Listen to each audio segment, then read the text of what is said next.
एक कदम फूक फूक कर रख रहा है। चंद्रयान 2 ने अंतिम वक्त में गड़बड़ी की थी, इस बात का इस बार बहुत ज्यादा ख्याल रखा गया है। इस बार जो चंद्रयान बना है उसकी गलती का चांस 0 बताया जा रहा है। चंद्रयान 3 से किसी गलती की उम्मीद 0% है। ये बात और है कि जब तक चंद्रयान सही सलामत उतर नहीं जाता तब तक थोड़ा डर तो बना ही रहेगा।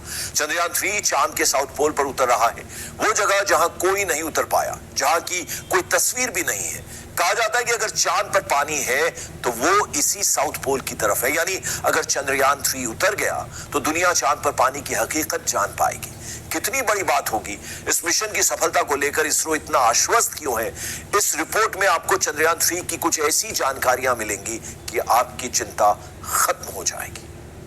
3, 2, 1, 0। प्रज्वलन और सफलतापूर्ण उत्थापन LVM-3M4 रॉकेट का।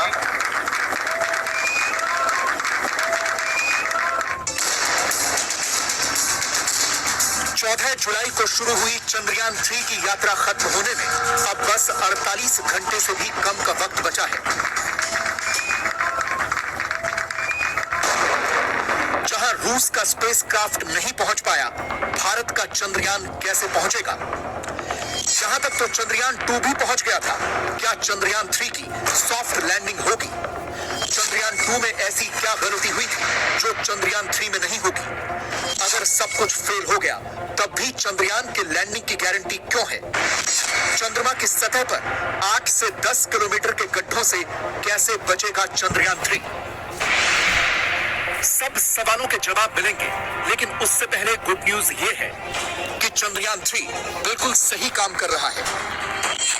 ये तस्वीरें चंद्रयान 3 ने आज ही भेजी हैं।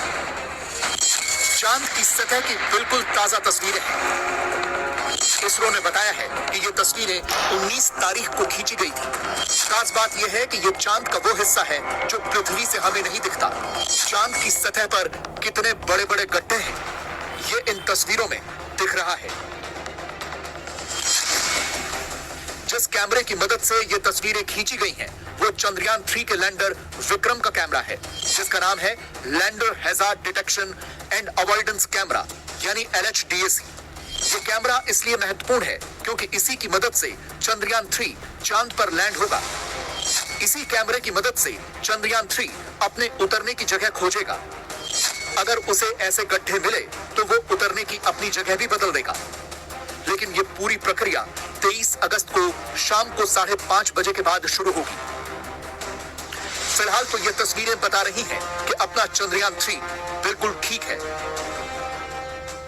सर, ये जो तस्वीरें आज इसरो की आई हैं बहुत ही खास कहा जा रहा है इन तस्वीरों को, क्योंकि इससे एक बात जो तय हो गई है वो ये है कि हमारे जो इंस्ट्रूमेंट है ऑन बोर्ड वो बहुत ही प्रिसिशन के साथ काम कर रहे हैं। इन तस्वीरों को देखकर क्या हम ये अंदाजा लगा सकते हैं सर कि चंद्रमा की सतह पर कहां पर बड़े बड़े गड्ढे हैं, कहां पर पहाड़ हैं? बिल्कुल सही बात है। आपको यहाँ आपको दिख रहे हैं, देखिए तस्वीर में आपको ये देखिए ये गड्ढे दिख रहे हैं, आपको ये गड्ढे दिख रहे हैं। ये छोटा छोटा सा गड्ढा है, लेकिन ये ऑन लोकेशन जो है ये 8-10 किलोमीटर से ज़्यादा बड़ा भी हो सकता है। लेकिन आप ये देखो कुछ पहाड़ियों जैसी ये स्ट्रक्चर्स भी आपको दिख रहे हैं, क्योंकि ऊंचाई से लिए गए हैं तस्वीरें, तो इसलिए इस प्रकार से दिख रहा है। ये बेल्कोविच क्रेटर है और ये चंद्रमा की दूसरे पृष्ठ के हिस्से से ये तस्वीर ली गई है और ये करीब 60 डिग्रीज नॉर्थ लैटिट्यूड है और 90 डिग्रीज ईस्ट लॉन्गिट्यूड के आसपास का है। जैसा कि मैंने अपने कुछ मेरे पास जो इन्फॉर्मेशन मौजूद थी उससे मैंने कंपेयर करके जो उसके बारे में ये हासिल की।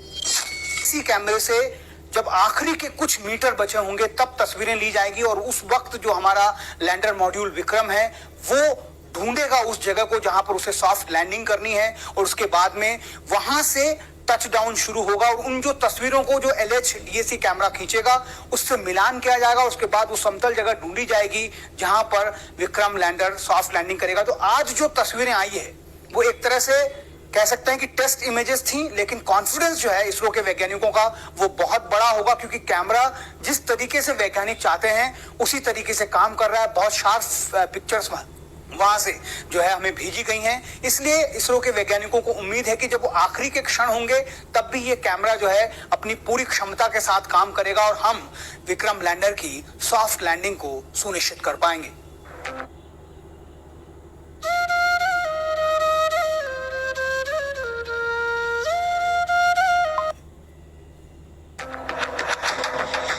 वैज्ञानिकों की धड़कनें इसलिए बढ़ी हुई हैं क्योंकि इसी साउथ पोल पर लैंडिंग के वक्त रूस का स्पेसक्राफ्ट लूना 25 कल क्रैश हो गया।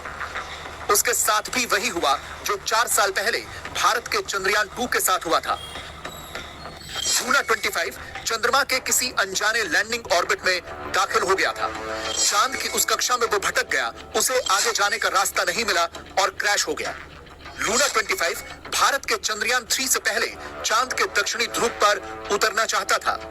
इसी जल्दबाजी में उसने अपना ऑर्बिट बदला और गलत ऑर्बिट में चला गया, जिसके बाद उसका रूसी स्पेस एजेंसी रॉसकॉस्मोस से कोई संपर्क नहीं हो पाया और आखिर में खबर आई कि वो चांद की सतह पर क्रैश हो गया है।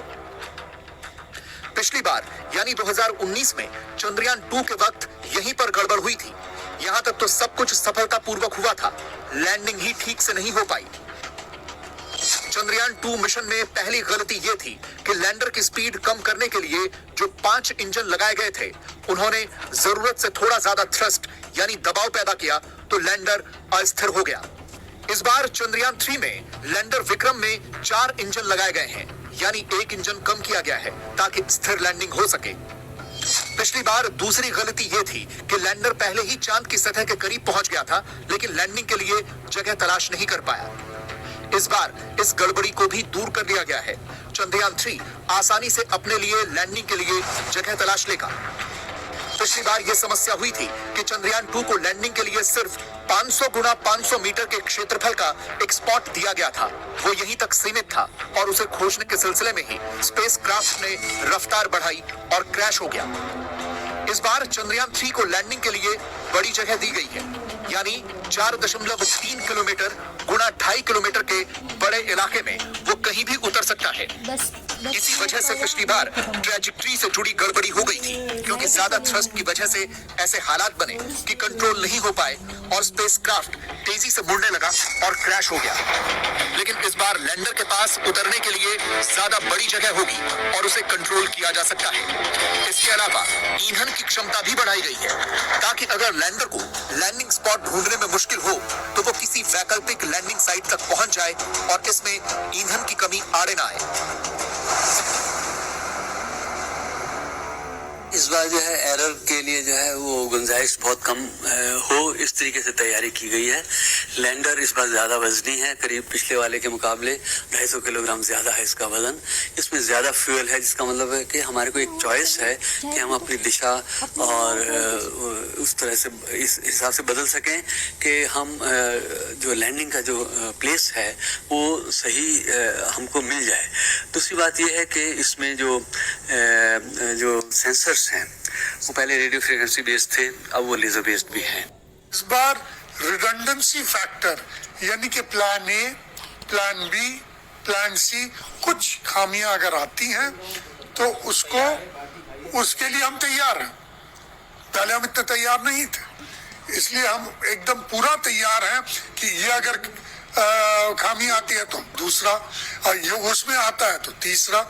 ऐसे मैंने तो ये भी सुना है कि अगर उसकी एक टांग भी टूट जाती है लैंडर की, फिर भी वो लैंड करेगा ठीक तरह। तो यानी कि इस तरह की तैयारी है कि कोई मतलब फेलियर का चांस ही नहीं है। अभी चंद्रयान चांद की सतह से मिनिमम 25 किलोमीटर दूर है। 23 अगस्त को चंद्रयान इसी 25 किलोमीटर की दूरी से लैंडिंग की प्रक्रिया शुरू करेगा। इस 25 किलोमीटर की दूरी को तय करने में 15 से 20 मिनट का वक्त लगेगा। यही सबसे ज्यादा महत्वपूर्ण और कठिन है। कैसे? अब ये समझिए। जब चंद्रयान 3 लैंड करना शुरू करेगा तो उसकी स्पीड 1683 मीटर प्रति सेकंड की होगी।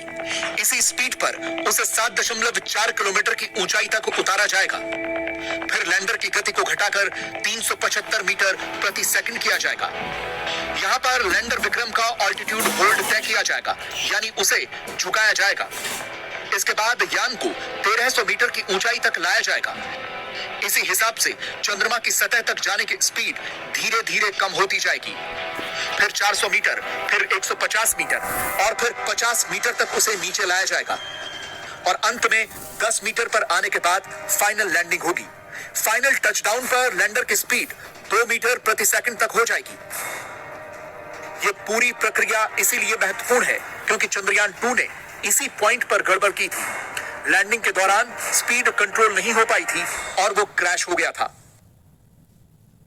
हम सीधा नीचे नहीं उतरेंगे। जब हम चांद के चारों तरफ जा रहे हैं तो हम उसको अभी अपना जो लैंडर है वो कुछ इस तरीके से, ऐसे आप देखिए फोटो में देखिए, यहाँ पर जो लैंडर है ना उसकी ओरिएंटेशन ऐसे है, मतलब इधर उसके लैंडिंग लेग्स हैं और इधर उसका सरफेस है। उसको पहले हमको घुमाकर वर्टिकल करना होगा।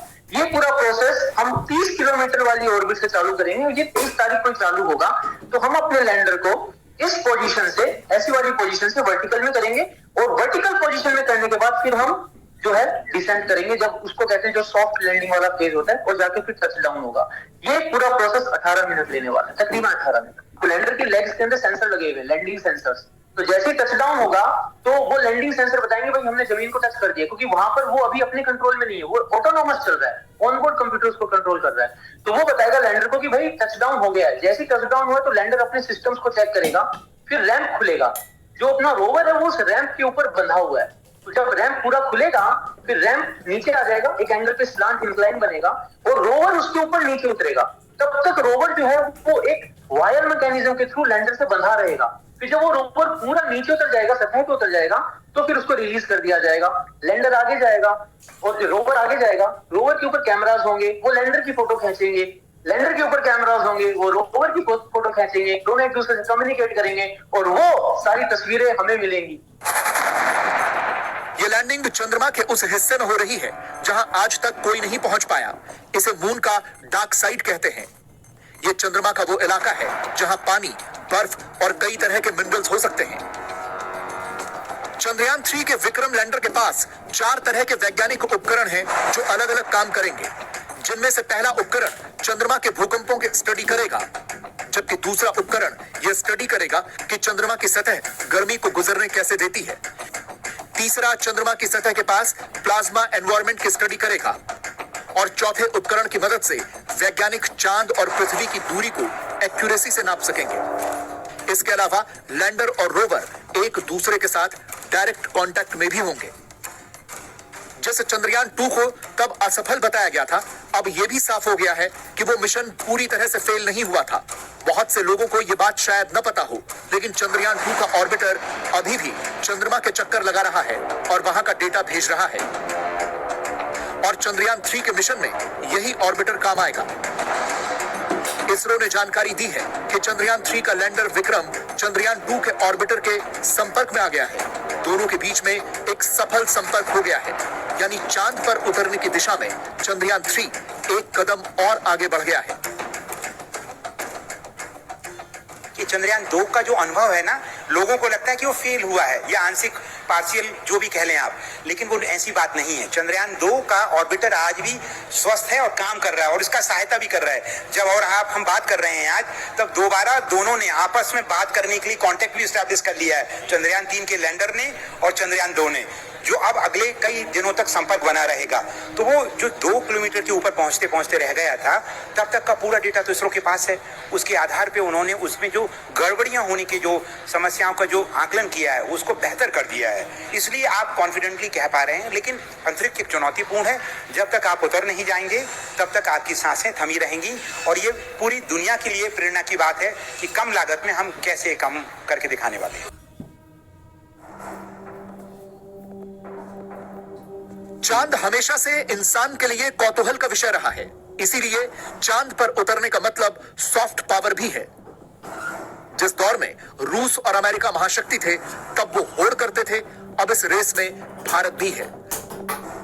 अब तक 100 से ज्यादा अंतरिक्षयान चांद पर भेजे जा चुके हैं। 24 इंसानों ने चांद की सैर की है। इनमें से 12 लोग तो इसकी सतह पर चले भी हैं। चांद से अब तक 382 किलो मिट्टी और पत्थर धरती पर एक्सपेरिमेंट के लिए लाए जा चुके हैं। और अब भारत तो एक नया ही रिकॉर्ड बनाने जा रहा है। चांद के इस दक्षिणी ध्रुव पर अब तक कोई नहीं उतर पाया। कल रूस ने कोशिश की मगर असफल रहा। चांद पर वैसे भी अभी तक सिर्फ अमेरिका, रूस और चीन ही उतर पाए हैं और पूरी उम्मीद है कि 23 अगस्त को इस लिस्ट में भारत चौथा देश होगा।